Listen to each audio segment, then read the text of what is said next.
Hello दोस्तों, नमस्कार। तो हमारी आज की कहानी है परमात्मा से संबंध। तो चलिए इस कहानी को हम शुरू करते हैं।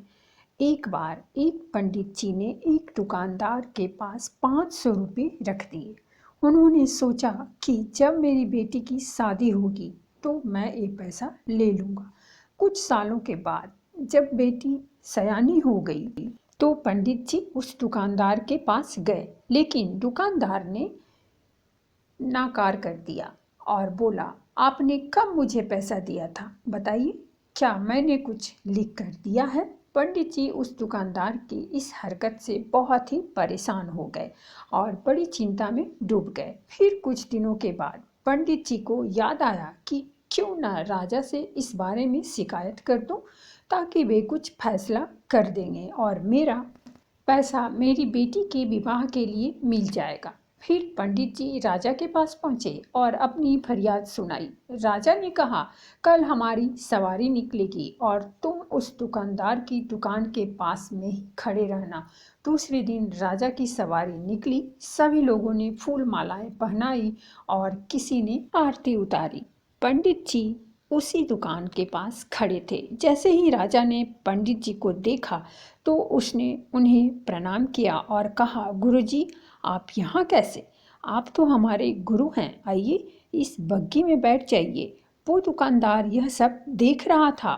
उसने भी आरती उतारी और राजा की सवारी आगे बढ़ गई। थोड़ी दूर चलने के बाद राजा ने पंडित जी को बग्गी से नीचे उतार दिया और कहा, पंडित जी, हमने आपका काम कर दिया है, अब आगे आपका भाग। उधर वो दुकानदार यह सब देखकर हैरान था कि पंडित जी की तो राजा से ही अच्छी सांठगांठ है, कहीं वे मेरा कबाड़ा ही ना कर दें। दुकानदार ने तत्काल अपने मुनीम को पंडित जी को ढूंढकर लाने को कहा। पंडित जी एक पेड़ के नीचे बैठकर कुछ विचार विमर्श कर रहे थे। मुनीम जी बड़े ही आदर के साथ उन्हें अपने साथ ले गए। दुकानदार ने आते ही पंडित जी को प्रणाम किया और बोला, पंडित जी, मैंने काफ़ी मेहनत की और पुराने खाते को देखा तो पाया कि खाते में आपका 500 रुपया जमा है और पिछले 10 सालों में ब्याज के 12,000 रुपये भी हो गए हैं। पंडित जी, आपकी बेटी भी तो मेरी बेटी जैसी ही है, अतः 1,000 रुपये आप मेरी तरफ से ले जाइए और उसे बेटी की शादी में लगा दीजिए। इस प्रकार उस दुकानदार ने पंडित जी को 13,500 रुपये देकर बड़े ही प्रेम के साथ विदा किया। तो दोस्तों, तात्पर्य यह है कि जब मात्र एक राजा के साथ संबंध होने भर से हमारी विपदा दूर हो जाती है, तो हम खुद से और इस दुनिया के राजा यानी कि परमात्मा से अपना संबंध जोड़ लें, तो हमें कोई भी समस्या, कठिनाई या फिर हमारे साथ किसी भी तरह के अन्याय का तो कोई प्रश्न ही नहीं उत्पन्न होगा।